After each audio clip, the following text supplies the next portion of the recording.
Kryeministri në detyrë Albin Kurti ka paralajmëruar se vendi mund të shkojë në zgjedhje parlamentare 2 herë brenda muajsh. Një ditë pasi në kuvend nuk arriti t'i siguroj votat për mandatin e tretë, derisa tha se çështja e zgjedhjes së presidentit të ri të vendit në pranverë mund ta çojë vendin përsëri në zgjedhje. Ai theksoi se pas dështimit të djeshëm, ende nuk kanë marrë ndonjë ftesë nga presidentja.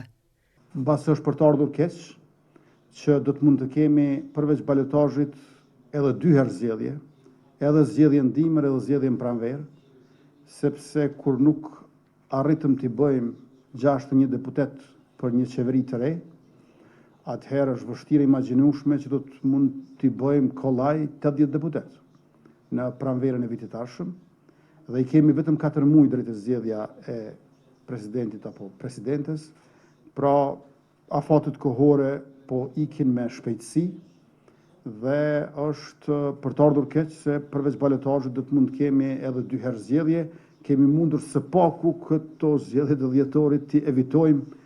Kurti tha se asnjëra nga partitë parlamentare të cilave u bëri ftesë nuk kanë pranuar bashkëqeverisje, megjithse sipas tij, vota e qytetarit kishte përcaktuar që duhet të kishte koalicion bashkëqeverisës.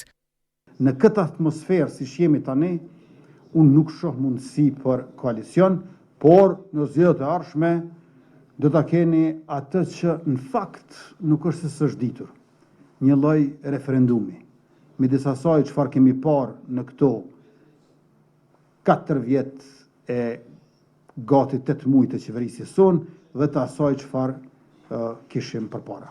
Kurti foli edhe për çështjen e buxhetit. Ne kemi të drejtë që ta propozojmë buxhetin për vitin 2026 në Kuvendin e Republikës në bazë të ligjit mbi qeverinë. Mirë po, në të njëjtën kohë do të na duhet të bëjmë shumë konsultime me juristët në mënyrë që të shohim se si është rruga përpara, meqense fakti që qeveria miraton një propozim buxhet për vitin 2026, kjo nuk do të thotë që puna ka mbaruar, por vetëm sa ka filluar.